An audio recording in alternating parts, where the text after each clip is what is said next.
Hello everyone, आज है पितृमोक्ष अमावस्या और हमारे घर पे अभी खाना बन रहा है बहुत सारे लोगों के लिए। और मैं आप सबके साथ भी शेयर करना चाहती हूँ कि आज के दिन मैं अपने पितरों के लिए क्या विशेष करती हूँ। यहाँ पर बड़े बनाने की तैयारी हो रही है। पीतर में 15 दिन तक बड़े बनाने का एक विशेष नियम होता है और आज के दिन तो बड़ा ज़रूर बनाया जाता है। और आज का जो खाना है ना, वो मैं नहीं बना रही हूँ, हमारे घर पे कुक है वो बना रहे हैं।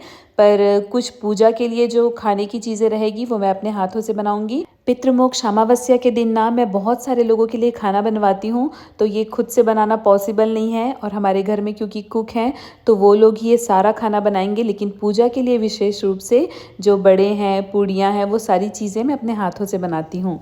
पितृपक्ष के ये 15 दिन कितने विशेष होते हैं ना, क्योंकि भगवान की पूजा अर्चना तो हम हमेशा करते हैं, पर अपने पूर्वजों को याद करने का और उनकी सेवा में उनके लिए कुछ करने का ये अवसर बहुत विशेष है। पूड़ियाँ और गर्मा गर्म बड़े तैयार हैं और साथ ही सब्जियां भी रेडी हैं। आज आलू बैंगन और साथ ही गोभी की सब्ज़ी बनी है। और आज के खाने की विशेषता है कि इसमें बिल्कुल भी लहसुन प्याज का इस्तेमाल नहीं किया गया है, क्योंकि पितृपक्ष में जो खाना बनता है उसमें लहसुन प्याज का इस्तेमाल बिल्कुल भी नहीं किया जाता है। अब मैं खाने की प्लेट्स रेडी कर रही हूँ और जैसे ही अच्छी तरीके से पैक हो जाएगा हम इसे बांटने के लिए चलेंगे। पितृपक्ष में हमेशा मैं इस तरीके से खाना रेडी करके उसे बांटने जाती हूँ और मुझे इतना अच्छा लगता है कि अपने पितरों के लिए हमें कुछ करने का अवसर मिल रहा है। और जब हम ऐसे लोगों को खाना खिलाते हैं ना जिनके लिए खाने का विशेष महत्व है, वैसे तो सबके लिए खाना ज़रूरी है, पर हमारे समाज में ऐसे भी कुछ लोग हैं जो रोज़ बहुत सारी अच्छी अच्छी चीज़ें बना के नहीं खा सकते हैं।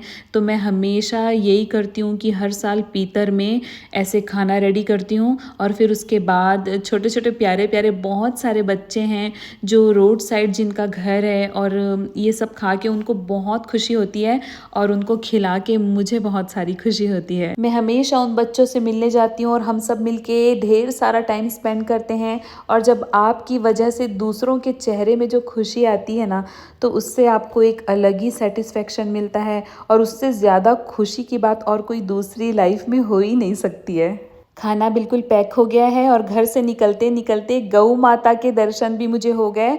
और जैसा कि कहा जाता है कि सबसे पहला खाना गौ माता को ही खिलाना चाहिए, तो ये मेरे लिए बहुत अच्छा शगुन हुआ है। देखिए गौ माता कितने प्रेम से खाना खा रही हैं। और ये वाली गौ माता हमेशा हमारे घर आती है और ये इनका बेटा है। और ये बिल्कुल जब छोटा सा था ना, हमारे घर के सामने ही हुआ था और तब से ये अपनी मम्मी के साथ हमेशा हमारे घर आता है और ये इतना प्यारा है। और आज तो जब मैं खाना लेके निकल रही हूँ तो इस टाइम पे बिल्कुल सही टाइम पे ये आए हैं। और मम्मी ने अपने हाथों से खीर बनाया है और सबसे पहले गौ माता को खीर खिलाने के बाद हम निकल गए थे अपने खाने की प्लेट्स को बांटने के लिए। आइए अब मैं आपको मिलवाती हूँ अपने प्यारे प्यारे छोटे छोटे दोस्तों से। क्या नाम है बेटू? भोला। भोला। और तुम्हारा? बलराम। बलराम, भोला और रिया। रिया। अच्छा बच्चों, एक बात बताओ कि खाना तो तुम लोग खा लिए, अब मैं तुम लोग के लिए क्या लेके आऊँ? खिलौना लेके आऊँ? ठीक है, तो मैं सब बच्चों के लिए खिलौना लेके आऊँगी, ठीक है। तो आज आई तो थी मैं इन बच्चों को खाना खिलाने के लिए, लेकिन बच्चों ने मुझसे डिमांड की है कि उनको अपने लिए खिलौना चाहिए। तो अभी मैं जा रही हूँ बाकी की जगह पे खाना खिलाने के लिए, फिर उसके बाद वापसी में मैं इन बच्चों के लिए खिलौने लेके आऊँगी। खिलौने मिलने की खुशी में सब बच्चे बोलेंगे साथ में हिप हिप हुर्रे। बच्चों के साथ टाइम स्पेंड करने के बाद हम निकल गए आगे की ओर, क्योंकि हमारे पास बहुत सारा खाना रखा हुआ था और हमें बहुत से लोगों में बांटना था। मुझसे बहुत सारे लोग ये कहते हैं कि पितृपक्ष में तुम्हें पंडित जी को ही भोजन कराना चाहिए और तुम ऐसा क्यों करती हो कि बाहर के लोगों को खाना खिलाती हो।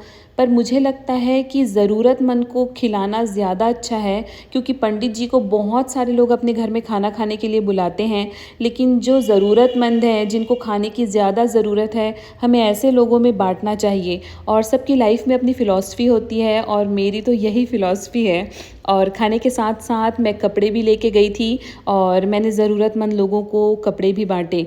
और आज की वीडियो बनाने का मेरा ये बिल्कुल भी मकसद नहीं है कि मैं आप सबको ये दिखाना चाहती हूँ कि देखिए कैसे दान करते हैं और कैसे अच्छे काम करते हैं, बल्कि मैं चाहती हूँ कि अगर कोई एक व्यक्ति भी मेरी इस वीडियो से मोटिवेट हो तो ऐसे ज़रूरतमंद ज़्यादा से ज़्यादा लोगों तक आपकी सेवा पहुँच सकती है।